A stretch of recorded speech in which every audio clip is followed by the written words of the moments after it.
If you've been struggling to make ends meet lately, you'll want to pay very close attention to what I'm about to share. Just days ago, federal officials quietly announced what could be the biggest shakeup to Social Security and benefit payments we've seen in decades. While the mainstream media is barely covering this, millions of Americans are about to see significant changes to their monthly checks, and depending on which state you live in, you might be eligible for thousands in additional benefits that most people don't even know exist. I've spent the last 72 hours digging through hundreds of pages of government documents, and what I discovered left me speechless. This isn't just another minor policy update. It's a complete overhaul that's going to affect everyone from retirees to disabled veterans to low-income families. And the most shocking part? You only have a limited window to act on some of these changes before they're gone forever. Before we dive into these crucial updates that could put more money in your pocket, take a quick second to hit that subscribe button and ring the notification bell. First, let's talk about what's happening right now. The Social Security Administration just announced a cost of living adjustment that's going to shock a lot of people, and not necessarily in a good way for everyone. While initial projections suggested a modest increase, the actual numbers are painting a very different picture. Starting January 2026, beneficiaries will see an adjustment that's nearly twice what economists predicted earlier this year. But here's where it gets interesting. This increase isn't going to affect everyone the same way, and some recipients might actually end up with less money in their pockets when all is said and done. Why? Because alongside this historic increase, there are several other major changes happening simultaneously that could offset or even negate these gains for certain groups. Think about it like this. Imagine getting a raise at work, only to find out your health insurance premiums and other deductions have gone up even more. That's essentially what's happening here for some beneficiaries, and it's crucial to understand exactly how these changes will affect you personally. Let's break down what's really happening behind the scenes. The Department of Health and Human Services has simultaneously rolled out a series of modifications to Medicare premiums and deductibles that directly impact Social Security recipients. These changes are creating what some experts are calling a perfect storm of financial adjustments that could either benefit or burden recipients, depending on their specific situation and, surprisingly, where they live. Speaking of location, this is where things get really interesting. Different states are handling these federal changes in dramatically different ways. Some states are stepping up to provide supplemental benefits to offset any negative impacts, while others are taking a more hands-off approach. For example, if you live in one of the 12 states that recently expanded their supplemental benefit programs, you might be eligible for additional monthly payments ranging from $150 to $500, on top of your regular federal benefits. But here's the catch: you need to know exactly what to apply for and when, or you could miss out entirely. I've discovered that there are actually 3 distinct tiers of benefits being rolled out, and your eligibility for each tier depends on a complex matrix of factors including your age, income level, work history, and current state of residence. What's particularly fascinating is that some of these new benefit programs aren't even being widely publicized. It's almost as if they're hiding in plain sight, buried in the fine print of government websites and official documents.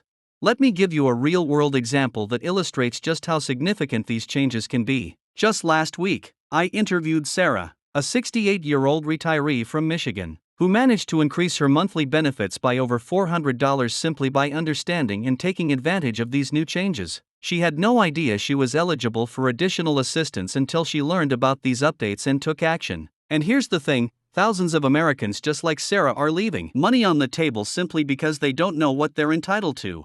But it's not just retirees who need to pay attention. These changes are affecting Supplemental Security Income (SSI) recipients, disabled veterans, and even working Americans who are paying into the Social Security system. The new regulations include modifications to how work credits are calculated, changes to early retirement penalties, and adjustments to disability determination processes. These technical changes might sound boring, but they could mean the difference between struggling to get by and having a comfortable financial cushion. One of the most overlooked aspects of these changes involves how they interact with other federal and state benefit programs. For instance, if you're receiving SNAP benefits or housing assistance, these new Social Security adjustments could actually qualify you for additional support in those programs as well. It's creating a kind of domino effect that smart beneficiaries can use to their advantage if they know how to navigate the system correctly. Let's talk about timing for a moment, because this is crucial. While some of these changes are being phased in gradually over the next few months, others have specific enrollment windows that you absolutely cannot miss. Some of the most valuable new benefits require you to take action within the next 60 days, or you'll have to wait until next year to apply. And in some cases, if you miss these deadlines, you might never be able to claim certain benefits retroactively. I'm also seeing a lot of confusion about how these changes affect different age groups differently. For example, if you're between 62 and 70, there are new rules about how working affects your benefits that could completely change your retirement strategy. And if you're under 62, there are important changes to how your future benefits are being calculated that you need to understand now, not later. What's particularly interesting is how these federal changes are inspiring state-level responses. Some states are introducing their own supplemental programs to enhance federal benefits. Others are adjusting their tax codes to make these increased benefits more advantageous for residents. A few states are even creating entirely new assistance programs designed to work in conjunction with these federal changes. Here's something that really caught my attention. Buried deep in the official documentation is a provision for what they're calling transitional assistance payments. These are essentially bonus payments designed to help beneficiaries adjust to the new system. But here's the kicker: you have to specifically request these payments. They're not automatic, and from what I can tell, very few people even know they exist. Let's talk about Medicare for a moment, because these changes are intricately connected to healthcare costs. The new benefit structure includes significant modifications to how Medicare premiums are calculated and deducted from Social Security payments. Some beneficiaries might see their healthcare costs go down, while others could face increases. It all depends on your specific situation and income level. Another aspect that's flying under the radar is the change to how cost of living adjustments will be calculated going forward. The government is implementing a new formula that could result in more accurate adjustments for inflation, but it's also creating some unexpected consequences that you need to be aware of. This new calculation method could mean bigger increases in good years, but it might also mean more volatile adjustments from year to year. What's particularly concerning is how these changes might affect different generations differently. If you're already receiving benefits, you're looking at one set of changes, but if you're still working and paying into the system, these modifications could significantly impact your future benefits. It's creating what some experts are calling a generational divide in Social Security benefits. Let's talk about some practical steps you can take right now. First, you need to verify your current benefit status and make sure all your information is up to date with the Social Security Administration. Even small errors in your record could mean missing out on these new benefits. Second, you should check your state's response to these federal changes. Some states are requiring additional paperwork or applications to access enhanced benefits.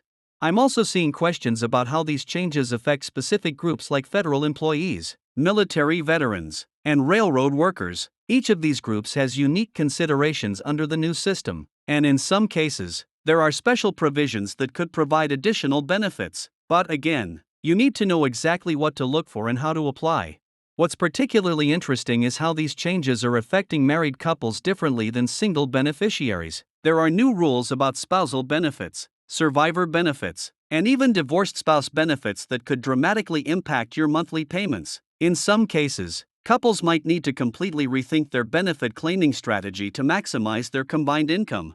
Let's address something that's causing a lot of concern: fraud protection. With these new benefits coming online, scammers are already trying to take advantage of confusion about the changes. It's crucial to understand that legitimate government agencies will never call you asking for personal information or payments to access these new benefits. If someone contacts you claiming you need to pay to access these changes, it's a scam. Looking ahead, there are also some important changes coming to how benefits are delivered. The government is modernizing its payment systems, and some beneficiaries might need to adjust how they receive their payments. This could affect everything from direct deposit arrangements to paper check delivery schedules.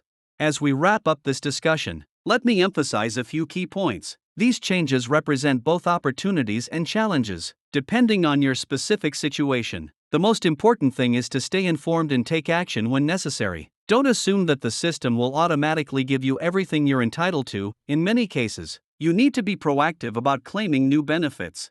I'd really love to hear about your experiences with these changes. Have you already noticed differences in your benefits? Are you planning to apply for any of the new supplemental programs? Drop a comment below and let me know your thoughts. And if you found this information helpful, please give this video a thumbs up and share it with anyone who might benefit from knowing about these changes. Don't forget to subscribe to stay updated on future benefit changes and important financial news. Thanks for watching, and I'll see you in the next video.